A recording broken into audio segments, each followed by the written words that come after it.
ඉතින් අද ඔයාලට මම අරගෙන ආවේ මෙන්න මේ විදිහේ පවුච් එකක් මහ ගන්න විදිය කියලා දෙන්න. ඉතින් මේකේ තියෙන විශේෂත්වය තමයි අපි මහලා අයින් වෙන රෙදි කෑලි තියෙනවනේ අන්න ඒ වගේ මෙන්න මේ විදිහේ පැච්චෝක් ක්‍රමයට පර්ස් එකක් මහ ගන්න විදිය තමයි අද මම ඔයාලට කියලා දෙන්නේ. ඉතින් මේ තියෙන්නේ ඒ වගේ අපි ළඟ අයින් වෙන පොඩි පොඩි රෙදි කෑලි. ඉතින් ඔයාලට පුළුවන් මේකේ සයිස් එකක් නැහැ.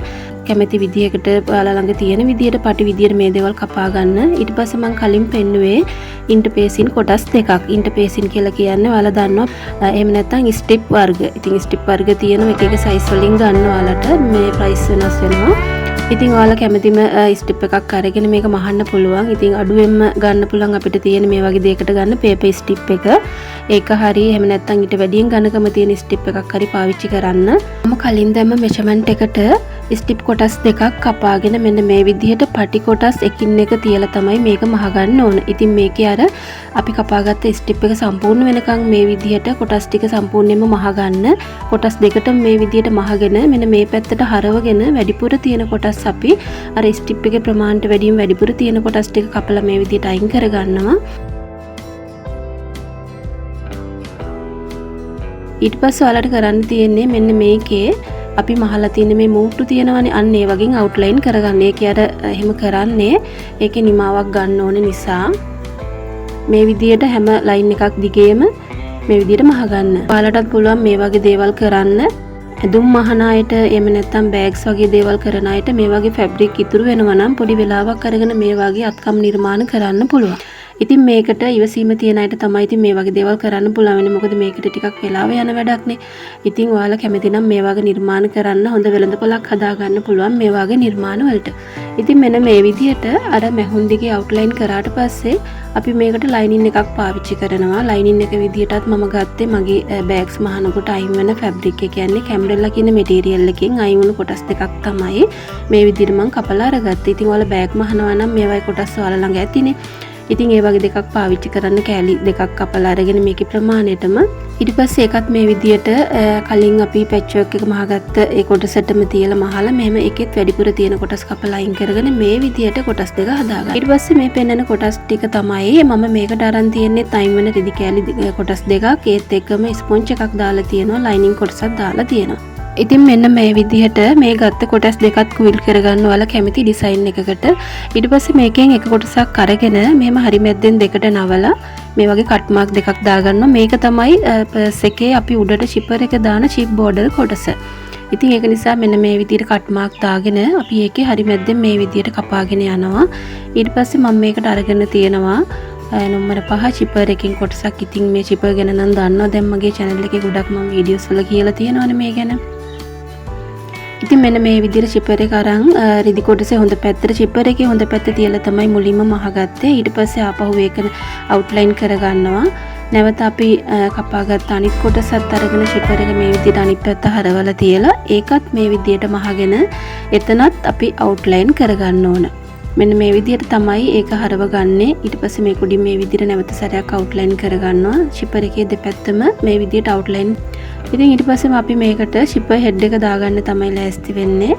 මේ විදිහට ෂිපර් හෙඩ් එක දාගත්තට පස්සේ මේ වගේ තිබුණු අනිත් කොටසත් අරගෙන මේකට සම්බන්ධ කරගන්නවා. ඉතින් දෙපැත්තෙම මේ විදිහට මහලා අරගෙන ඒ මැහුම් කොටස් වැහෙන විදිහට අපි කැම්බරෙල්ලා එකෙන්ම පොඩි පටි කෑල්ලක් කපලා ඒ කියන්නේ අඟලක විතර පයිපින් පටි කපලා මේ විදිහට මැහුම් වහලා මහගන්න. ඉතින් මම මේ කිව්ව මෙෂර්මන්ට් එකට හරියටම මෙන්න මේ බෝඩර් කොටස එනවා. ඒ කියන්නේ මම කලින් කිව්වනේ අර අපි රෙදි කොටස් හදාගන්න කොටස් දෙකක්.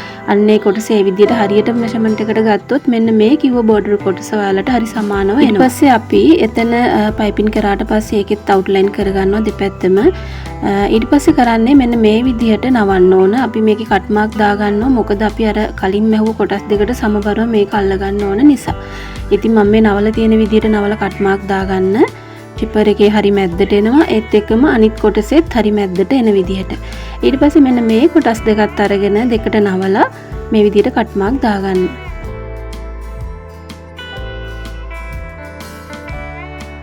ඊට පස්සේ ඔයාලට කරන්න තියෙන්නේ මුලින්ම මෙන්න මේ ෂිපර් හෙඩ් එක තියෙන පැත්ත. ඒ කියන්නේ මේ ෂිපර් එක තියෙන පැත්තේ කට් මාක් එකට අර කලින් මහගත්ත කොටසක කට් මාක් එකක් තියලා මෙතන මෙහෙම පොඩි මැස්මක් ගහගන්න. ඒක එහෙට මෙහෙට වෙනස් වෙන නිසා තමයි අපි මේ විදිහට මහන්නේ. දැන් මම නම් මේක එක දිගට මහගෙන යනවා. පටි අල්ලගත්ත කොටසේ අනිත් කට් මාක් එක තියෙනවානේ. ඒක තමයි අඩිය පැත්තට යන්නේ. ඒ කොටසත් මහගන්න.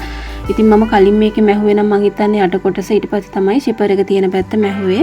ඒක ගැටලුවක් නැහැ. දැන් මම මේ පර්ස් එකේ අපි සාමාන්‍යයෙන් පර්ස් එකට පොඩි ලූප් එකක් දානවනේ. ඒකට මම වෙබින් කොටසක් තමයි අරගෙන තියෙන්නේ. වෙබින් එකක් ගන්නවා නම් ඔයාලා දෙපැත්ත පුච්චලා ගන්න. මොකද වෙබින් වල නූල් ඇදෙන නිසා. එහෙම නැත්නම් ඔයාලට පුළුවන් ඔයාලා මේ ගත්ත ෆැබ්‍රික් එකෙන්ම කොටසක් අරගෙන සාමාන්‍යයෙන් අපිට ලූප් එකක් විදිහට ඒක නැතේ එල්ල ගන්න පුළුවන් ප්‍රමාණයට පටි කොටසක් කපලා මේකට අල්ල ගන්න. ඒ පටි කොටස අල්ලගන්න ඕන. අපි මේකේ බෝඩර් කොටස් දෙකක් එකට කලින් මැහුවනේ. අන්නේ මැහුමේ මූට්ටුවක් තියෙන තැනකට තමයි දෙපැත්තෙම අල්ලගන්න ඕනේ. ඉතින් මේකේ මේ වීඩියෝ එක පැහැදිලිවම අරගන්න බැරි වුණා.